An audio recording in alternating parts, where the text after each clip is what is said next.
Spoken label. I haven't thought about flying for a long time. I haven't dreamed of that moment when I was alone above the clouds for a long time.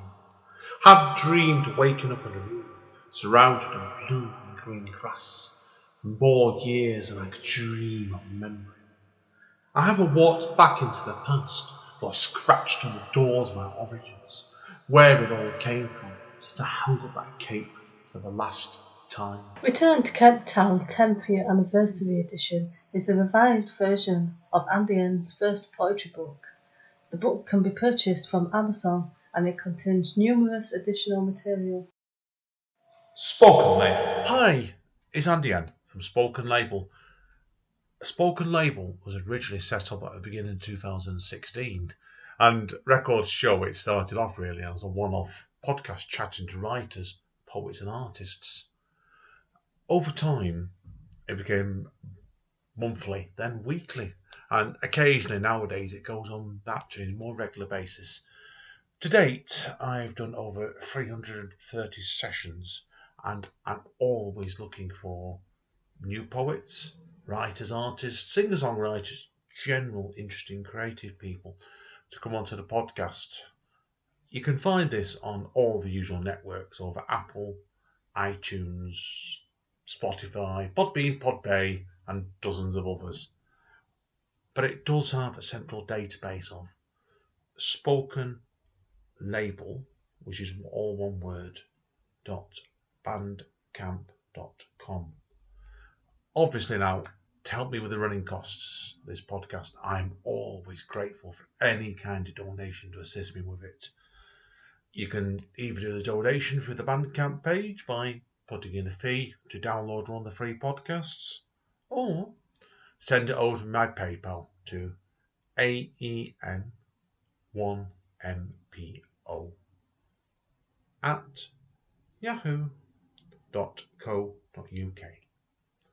My email address again is aen1mpo@yahoo.co.uk.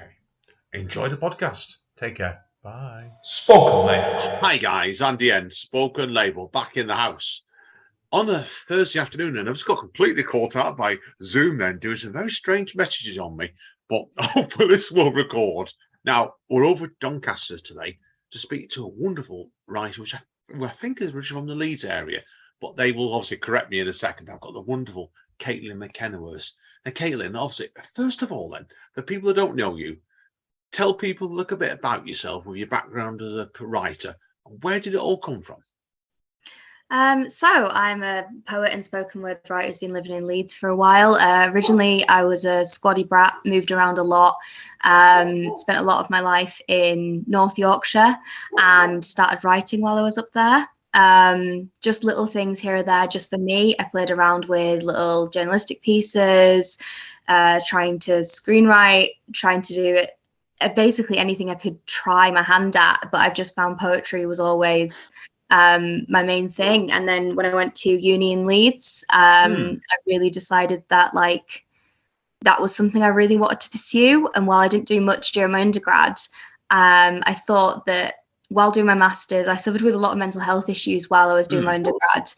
And for me, I really wanted to do my masters in something I was really going to enjoy, that was going to be something that I thought was really worthwhile.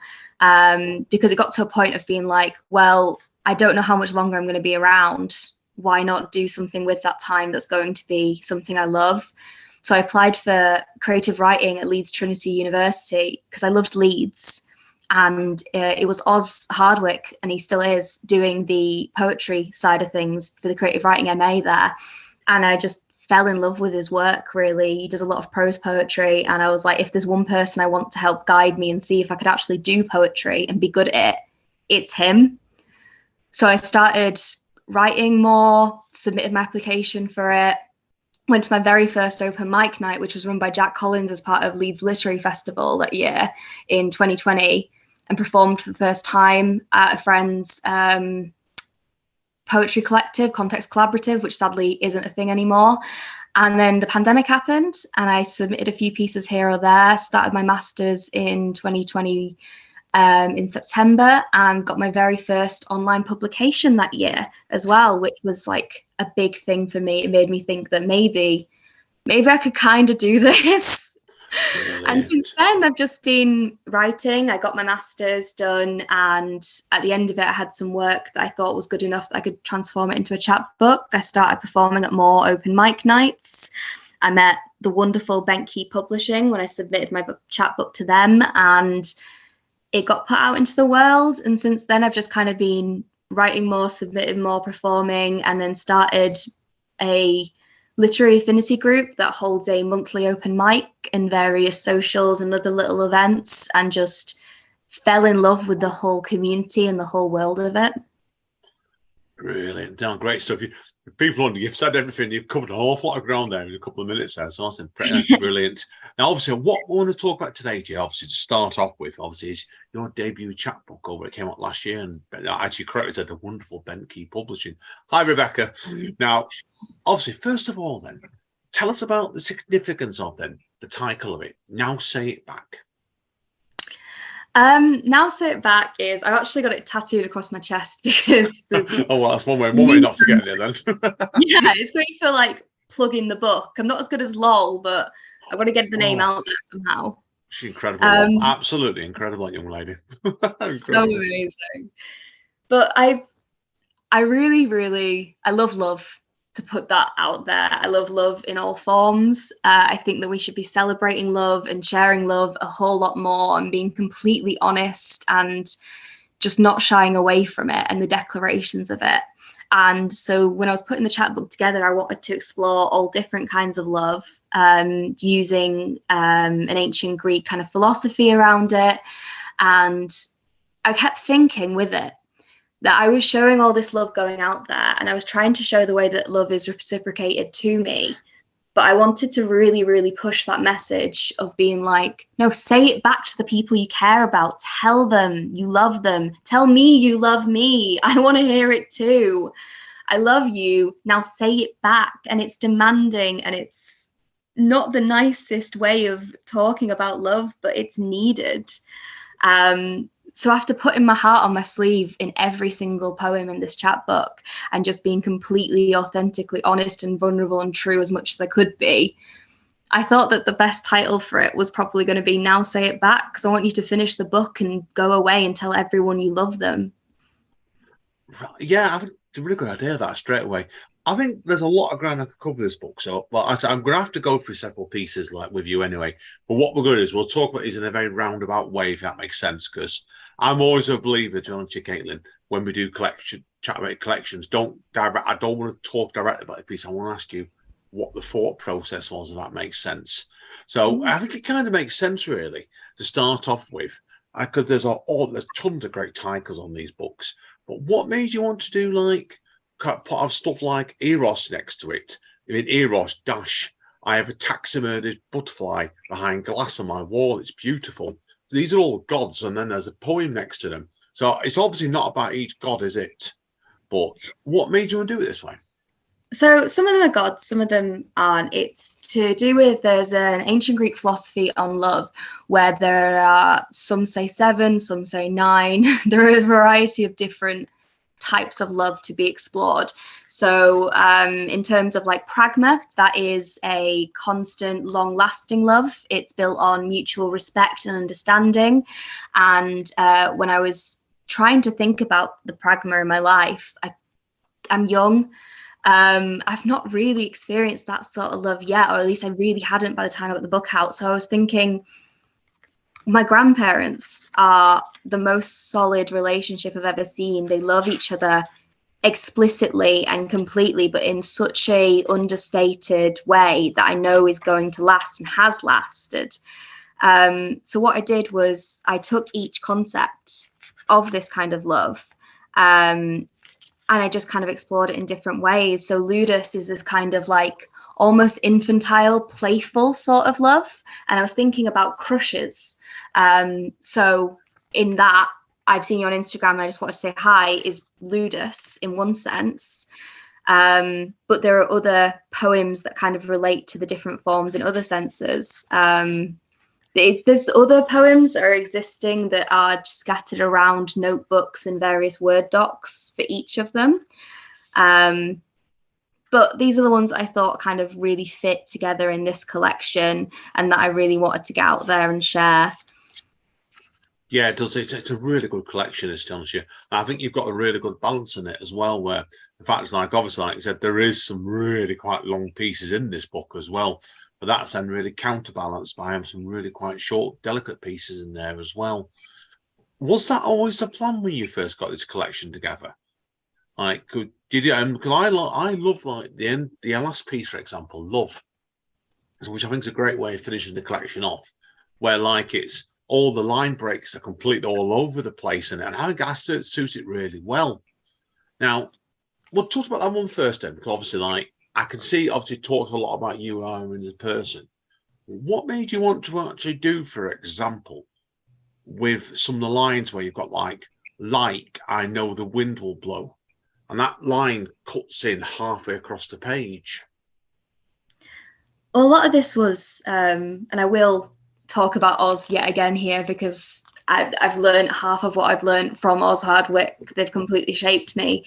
When we were working through a few different poems during my masters, they told me that they thought that I could benefit from exploring different forms, different structure from my poem, playing around with the words on the page. And we had a conversation and we were talking about the page itself, and the space in the page is as much a part of the poem as the words there. And it reflects it in such a way. And I see a lot of poems, especially page poems, as being partially visual art as well. Yeah. Spoken pieces, spoken word is very different to me, but especially the page poems. And so I went out and I got as many theory books as I could on this kind of subject and just read a lot and just tried to surround myself by experimental pieces that play around with form and structure and the shape of the words on the page. And so I just experimented and tried to see what felt right to me. So specifically with Love, right at the end, agape is kind of, it's the love that God has for us. It's this kind of unconditional love. And for that, I could think love I have for my cat, which is kind of tongue-in-cheek, which is the very start of the collection, and it's bookended again by the whole concept of love and the fact that I'm never really going to understand it, but love is going to be omnipresent in my life no matter what. So when we went from God exists but love does, and then to a very specific thing, a very specific reference like the wind or something like that, I wanted it to be dramatic and I wanted it to be a space to reflect. I wanted people to stop and think, yeah, love does exist. And it's each and every single moment, like nature, like the power, like the force of what the wind can do and the tide can do and just human perseverance can do.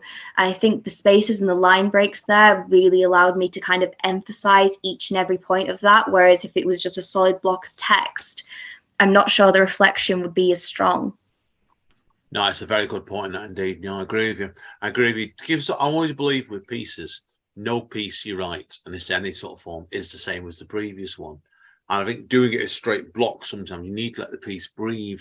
I think doing what you've done there, I think it works really well because you've done it that way. Each line's following a different train of thought in a completely different way. No, I agree with you completely with that one.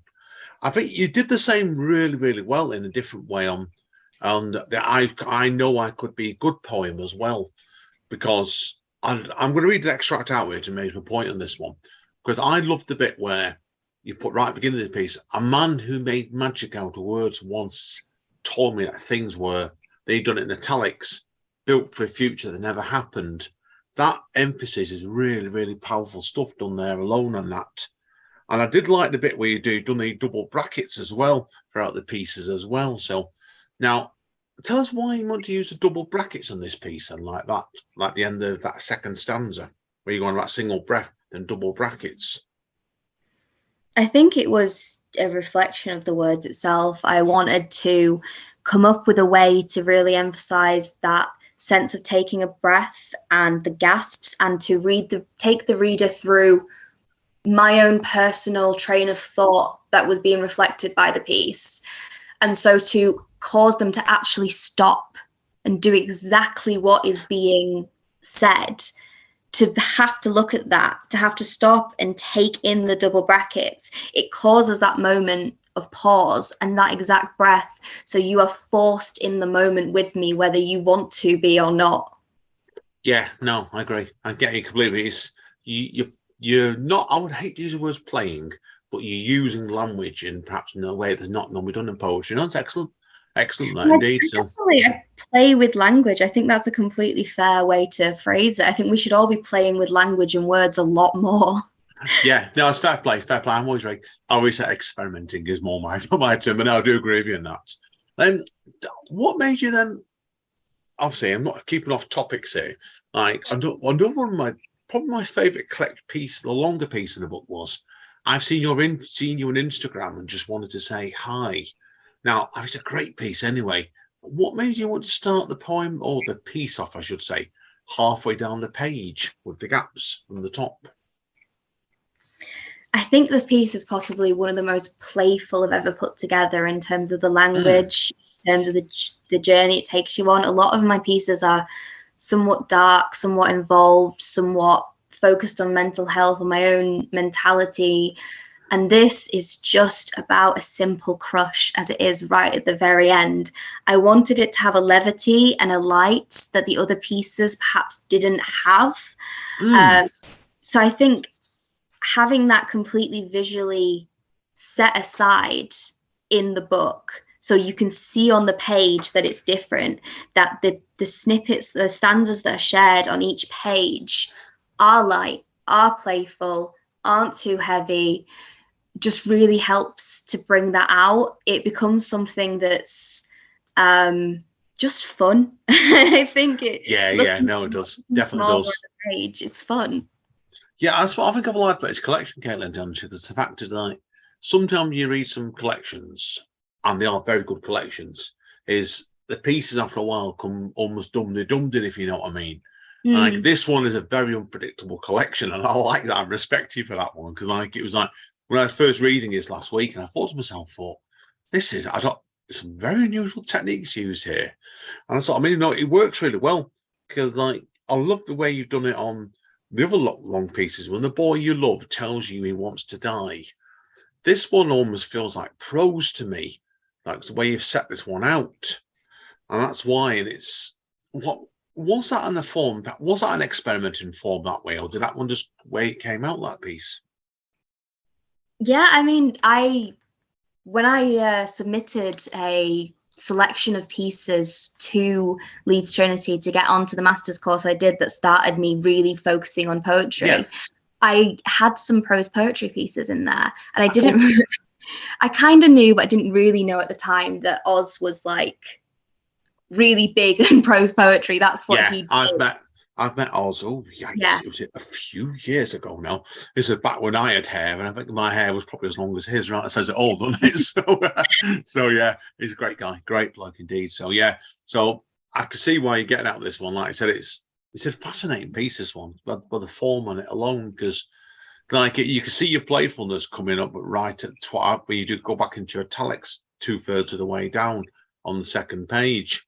And then you break it. I love the break at the end of it, where I'll read this bit out and you can see what I'm on about. When the boy you love tells you he wants to die, then you break the line and put stay alive for him. Now that's really quite a powerful way to the end of the finish the piece off that one. It was.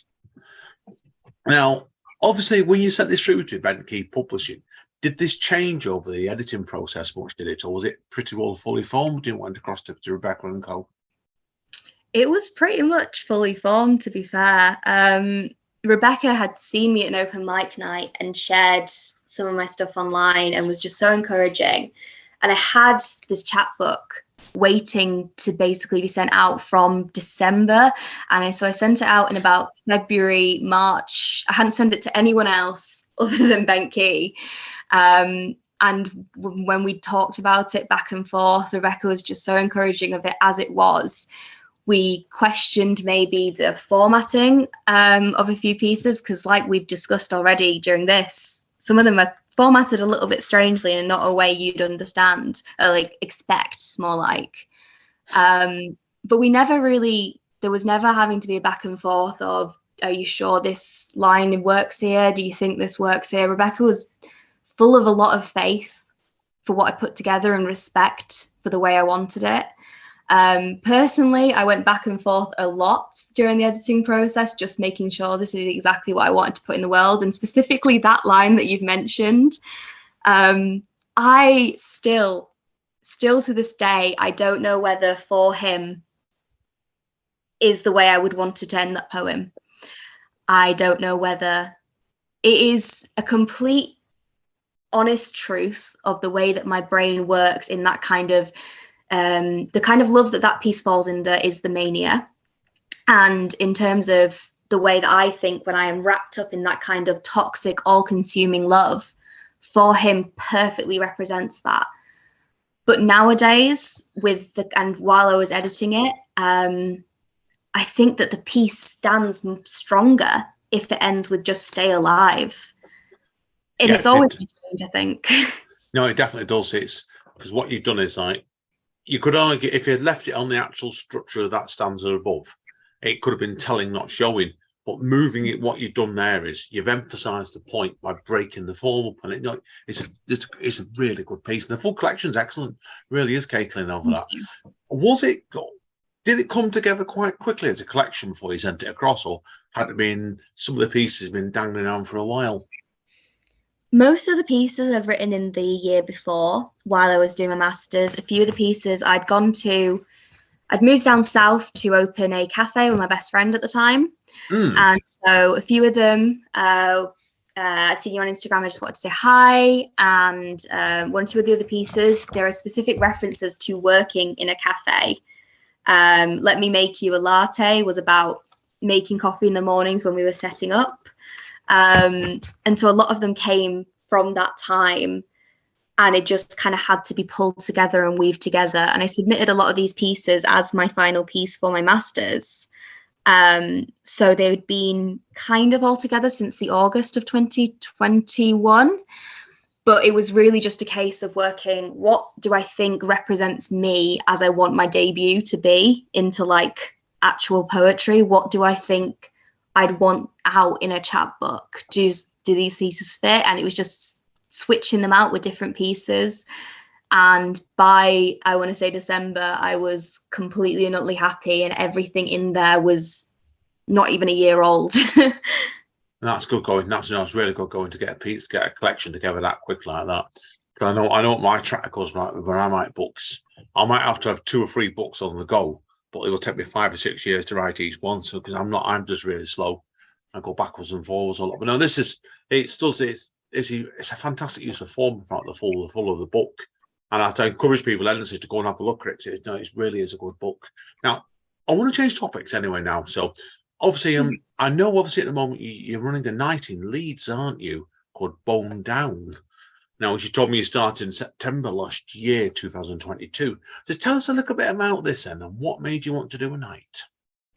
Yeah, so Bone Down, as it is, Bone Down LAG is a literary affinity group that I set up with 1 or 2 other people who are no longer involved in the project, which aim to bring a different, more accessible, inclusive, experimental kind of night. We loved the poetry scene in Leeds. I still really, really do. But from the feedback we'd had talking to other poets, it seemed like it was sort of segmented. There was a lot of people that only went to certain nights, certain venues just weren't inclusive for a lot of people and they couldn't get there, which was really disappointing for us. And we were also thinking a lot about the use of venues when it came to poetry nights and who that served. I am a socialist, I'm a Marxist. And for me personally, I thought that I would love to reclaim public spaces in the name of art and bring the kind of oral storytelling tradition back outdoors. And so this didn't exist. And we were like, let's make it happen. So we started Bone Down LAG, where we were going to have a monthly open mic night, but also form a sort of community where we could offer people opportunities, we could support one another, we could share each other's work, help workshop it, socialise, get to know other poets. And since then, I've brought on a committee to help me actually do this, full of some of the best creatives I know in Leeds right now. We have socials every now and then. We have a Discord server where people can workshop poems and chat to each other. We've had a covers event, and yeah, we do our monthly night, which is the last Tuesday of every month. We take over an area outdoors. It's been different bandstands in the woods. It was a park this week, and we invite one spotlight guest that we either take from the community or we feel really supports us and our goals. So this month it was Leon the pig farmer. Jack. Oh, brilliant. Jack Joyce, is yeah. incredible. Yeah. Jack's been supportive of this since I told him about it in September, so it was amazing. Yeah, it's his. I know of Jack. Like I say, you don't live that far away. Sorry, are people wondering who Leon the pig farmer is? Well, it's Jack. He's AKA Jack Holme. I love Jack. Oh, he's a great guy. He only lives a couple of miles away from me. Actually, he does. So him and his wife do. Yeah, he's a great guy. No, he's well. That's his sort of territory straight away. Oh, brilliant. Mm-hmm. It's exactly what it's sort of thing he's into. So he really, really enjoyed it. And it was wonderful to have him.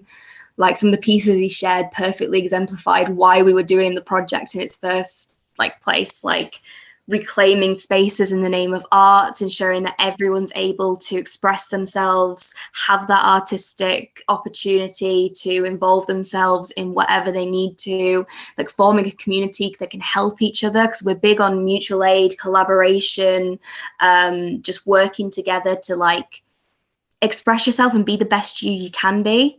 And that's like everything we're all about, and that's what Jack's work is about a lot of the time as well. So we were absolutely blown away to have him come all the way to Woodhouse Moor in Leeds and actually perform for us. But then we had 19 open micers as well. Whoa. Which is absolutely insane. That's good going. Like, it's obviously like, if you ever come to the night I do in Cholton, we usually have 20 to 24 on. And that's a couple of hours. So you must have been out there a while that night or that lot. We aim for 2 hours, and then we always, because we never want to have to turn away anyone who would like to read. But we say at the end of those 2 hours, if you'd like to leave, we completely understand. We help people get home safe.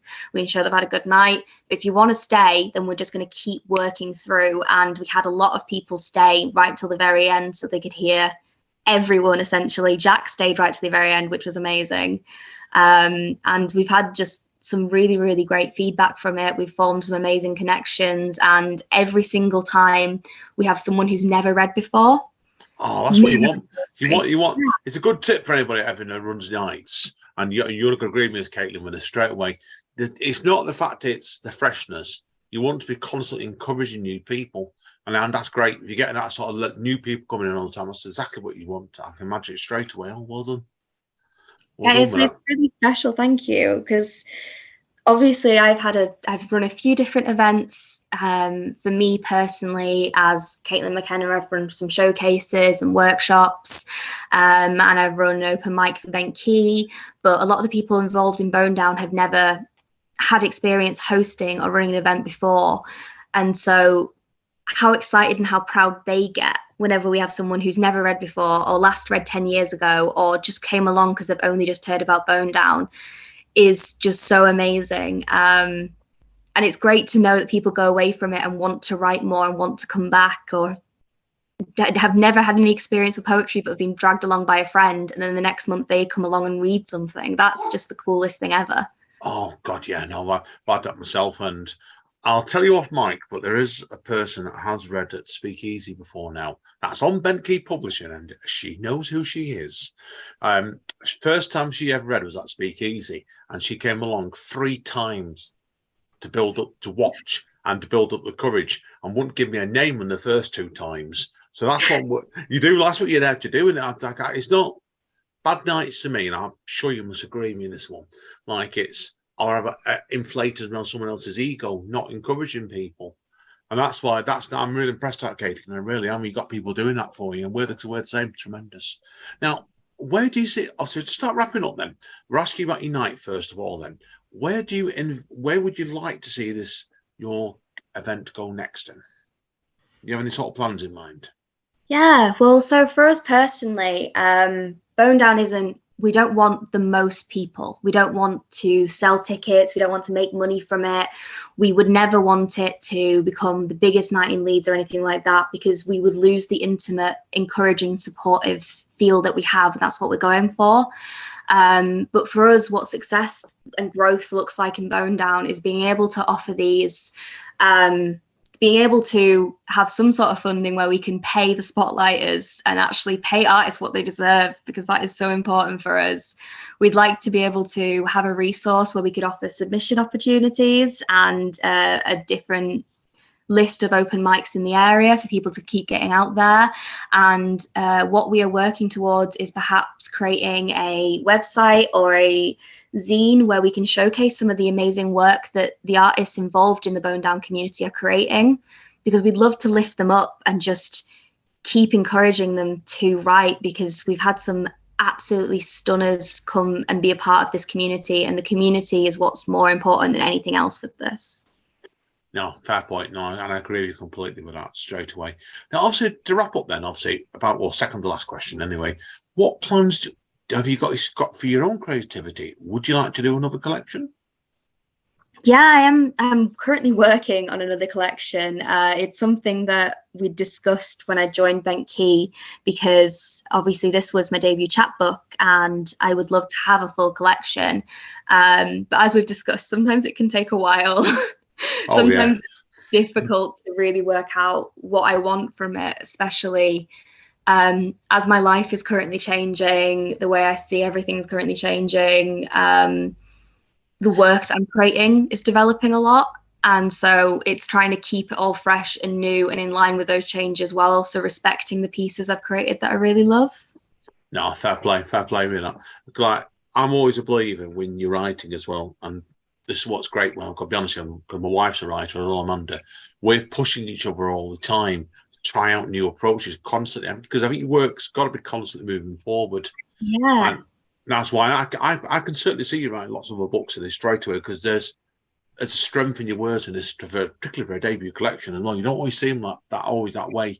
And it's because you're playfulness. And I'd be very interested to see how your writing develops. So definitely, so good luck with it, certainly for book 2 and 3 and 4. So if people want to find out more about you, where do you recommend they go? Yeah, well, if you want to know more about Bone Down, the community we have, the night we have, we are on Twitter and we are on Facebook and we are on Instagram as Bone Down LAG, all one word. We have a Discord as well we can add you to for more informal updates and to join the community and get some help with your work, have a bit of workshopping, anything else. And I am on Instagram, Twitter as Kate is a Poet, and TikTok now as well, which is doing somewhat well. So if you want to hear me read, that's on TikTok. Yeah, I joined that myself earlier on this year, and it's because I'm obviously about old enough to be a dad, basically. But it's like it's an interesting experience for people my age, so I'm sure you're really enjoying it, definitely with that. So yeah, brilliant. Okie dokie. What we'll then do, Caitlin, we'll wrap up part 1 now. So I want to give you plenty of chance to do some reading for us in the second half. So everybody, hang around, and we were back in 2 shakes of the dice. Spoken Label. Hi guys, Andy N, the amazing Caitlin McKenna. Straight over to Caitlin. She's going to do 4 pieces for us. Over to you, Caitlin. Hi, so I'm going to start with the possibly newest piece out of these 4. Suggestions of content warnings on kind of graphic imagery. I'm going to climb them like a tree. It's sharp.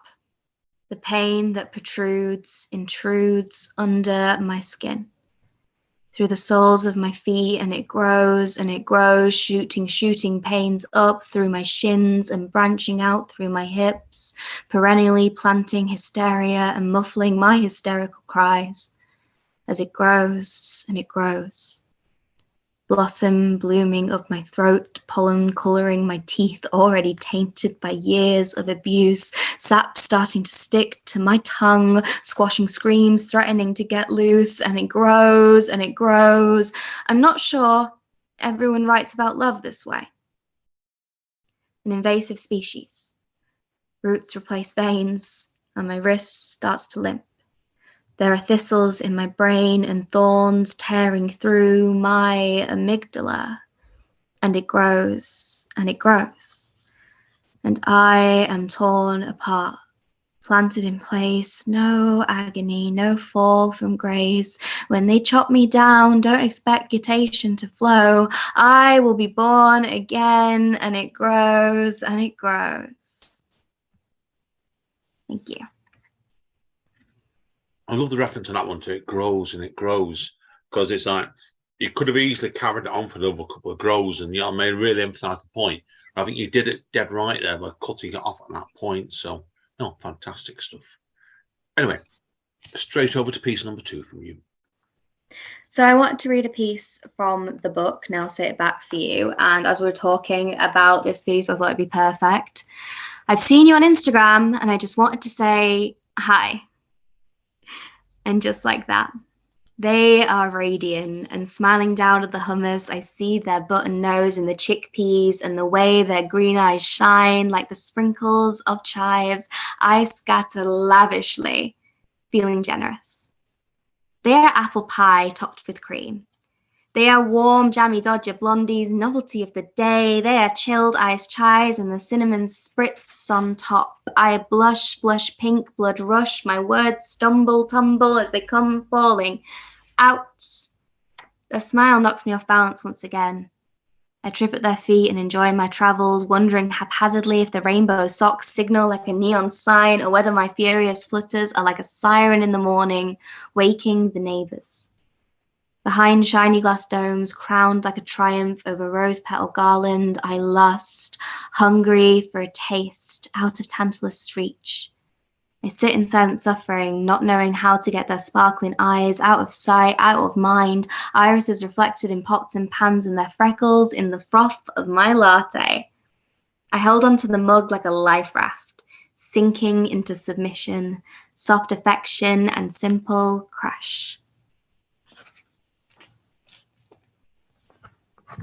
Fantastic. You know what's interesting? I tell you what's interesting about that piece, Caitlin, is, and it shows you sometimes when you're actually reading pieces out. Whenever I go through someone's collection, I often will read them back to myself, and then like treat it as an oral language. Whether it's my style, because I'm a slower reader, but you read that a lot faster than I was expecting them, which gives it a different sort of taste, tone altogether. Yeah, I think that is really interesting. I think it's just I want to reflect the excitement and the kind of like rush of a crush. Definitely can see that with it. It's like I said, I think it's just the way it is sometimes. People, when you read poems out, that you can, if you read some of mine, you probably read out completely different to the way you read mine out. I would, but that's why I know I've read it probably because I'm a slower reader to do the emphasize the points more. But doing what you do, the rush of the emotion, I think it works really, really well. That does, and takes it in a very different direction. But excellent. Okay, on to piece number 3.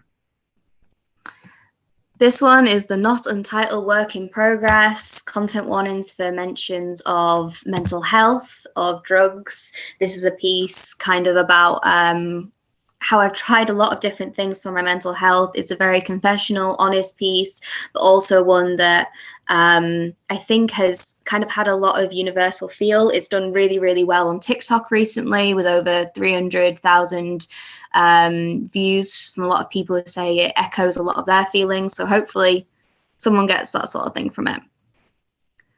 Fluoxetine was fine, mirtazapine made me sleepy, citalopram made me weepy, and sertraline up the ante. Benzodiazepines were great, too good to be taken. Propranolol's the only one I still regularly partake in. Alcohol and me aren't quite enemies, but we've got that kind of thing where I'd rather not be any room she's in. It just gets a little awkward, like everyone knows we've fucked. Nicotine is fun as long as I don't think about my lungs, and the fact that he won't kiss me because he can taste it on my tongue. Weed's what 22-year-old me would have called my twin flame, because when I'm burning I feel free, but the ashes hurt all the same. I know we're not made for the long run, but it never really feels like we're truly going to be done. White powders, I've tried a few, but they fuck my head up worse. Mushrooms, I can vibe with. CBD's like going to church. I feel like it's compulsory because what happens if I don't take it? CBT really sucked for me. It wasn't bad at group therapy. Now, psychoeducational therapy taught me why my memory was shit. And wellness teaches me to think a little bit more about my shit. Yoga feels all right when I have the motivation. Vegan food didn't fix me. It became a dietary vocation. Lifting helps my mood, but only when I'm not depressed. I've tried being unemployed and I stayed broken. I didn't intentionally give being employed a go, but it didn't fix it either. We all thought going to uni would cure me, but neither drifting, nor staying put, nor creative outlets, nor sharing my story, or fucking positive fucking thinking has done much more than just keep me alive, which I guess is good enough. Body positivity didn't make myself love me more, so I gave body neutrality a go. Guess how long that worked for? Religion was my next shop, but you can't find God in dirty bed sheets or cleaning out your grinder for the pitiful amount of Keith 2 days before payday when all you want to do is get stoned. I found existentialism too depressing and fighting capitalism far too stressing. I thought maybe I'd need to be hit, so I asked for a spanking, but neither sex nor drugs nor BDSM nor dancing could get me out of bed on my worst days. I thought the happiest people I know got super deep into a really specific niche, so I started researching tram lines, but knowing that shit is useless because it's not like I'm going to teach transport economics on a university level. Self-help and counselling just felt like hell. Herbal remedies did nothing. Same for naturopathy too. I tried to eat, pray, love, but I'm bulimia's toxic ex. I ate till I was satiated, then used my lack of gag reflex to show love to every single person I met. I asked God for forgiveness, but she wasn't feeling it and left me on red. I purged out my guilt, then filled my gut again. Now, the only things left are EBT and giving up sex. Maybe lithium, MAOs, or heroin could be worth a try. I've never tried ecstasy or seen my father cry. I could move to a foreign country. It would be nice to leave it all behind. But if I got there and all my baggage arrived in one piece, what peace would I find? I got my crisis plan laminated and CMHT on speed dial. I don't have a plan at the minute, but you know I'd do it in style. Until then, I'll keep smoking, try and find something new, because I'm not trying to get better than what the fuck's left for me to do. Thank you. Wow. Wow. God, I'm just thinking then, I know what I'm like. If I'd tried reading that piece at pace, Caitlin, I'd have gone, probably tripped up on half the words and read the work the wrong way around. Good God. Sorry. Wow. Do you find when, I'm going to ask you general questions, I know when you read that sort of piece out on stage, are you absolutely knackered after reading it out at that pace for a minute or two? Essentially, yeah. There's another one that I was on BBC Upload Festival with, Step Aerobics, which was about my experience with over-exercising and eating disorders. And it is the fastest piece I ever read. And it is exhausting mentally and physically afterwards. So I try to leave that one just for special occasions now. Yeah, or you finish a set off with it, you mean, basically, don't you? So, yeah. And you can go run to the bar afterwards and all collapse. Oh, my God. Tremendous. Anyway, okay. Now, obviously, this is the big conclusion now. So after that piece, I'm intrigued to see how you top it now with your conclusion. Over to you, Caitlin. My next real project, other than the collection that I'm working on, this hopefully will be a featured point of that collection, is an epic I'm writing about the fact that I've struggled with for years and was recently officially diagnosed with borderline personality disorder. And for that, it affects every part of my life, especially relationships. And so with this, I've created the first section of that epic. There's other pieces in the works, but I would like each section to stand alone as a poem itself. And so I wrote this one very recently and I've shared it, and I read it at Bone Down for the first time ever the other night. And this is Guilt Despite, and it's about the way that I view relationships and myself within them. He takes his seat across from me. Dining table between us, cotton cloths, and I'm peeling the label from a nurse bottle of bud. It's not a nice place. I gathered together the remnants of my nerves. I didn't want to make a mess. I've been thinking about leaving. He's 5 minutes late, but his profile said something about late night drives, and I've been thinking about the beach and my feet in the sand. 5 a.m. cold snap wrapped up. Maybe he'd offer me his hand. It could be romantic. Like the time I made up constellations. That guy looked at me like he'd never seen the sky. It was the first time I knew I could affect people like that. Get my fingers into their head, weigh their worth in my hand, open up my palm, watch it fall like the sand. 3 weeks later, there were still grains in my trainers, so I gave him a call. He'd been waiting to hear back. I'd been neglecting my inbox, devoting time to the smell of my laundry basket, gradually growing, and the prescription piles across the floor. I'm a textbook case. He kissed me, And suddenly I knew what it was like to fly, not like an angel or a bird set free. I'm more vulture kin, and what I mean is my feet forgot what the floor felt like. Maybe I was just spending too much time in bed, ankles by my head or knees pressed to my chest. I've never sobbed so hard than over someone who doesn't even know my middle name. It's pathetic. I'm regressing. Thought I was starting to know my worth, but it's out of the question when I'm telling him his green flags don't make him seem less intriguing. Wondering later why I had to watch him do the leaving. Quick text back and it just keeps going. She's the love of my life, and then winter is over. I'm screaming. Voice hoarse. Tell me what to believe in. I go to church to be envious, jealous of the pious. Can you imagine someone who stays? Wear her across your chest and watch the cross bounce. I like to think of crucifixion when I'm going down, arms splayed, getting nailed either way. This is why I stopped reading the Bible. Pain turns me on now, probably because of Jesus, probably because it's the only thing that stuck around. I don't have Catholic guilt. I have Catholic guilt despite never having confirmation or the most devout life. I reach across the table, touch his wrist, trace the tattoos that first caught my eye. He's telling me the story. 3 nights in Bolivia. I ask him, if I died, would you mix my ashes into the ink and get a tattoo with it?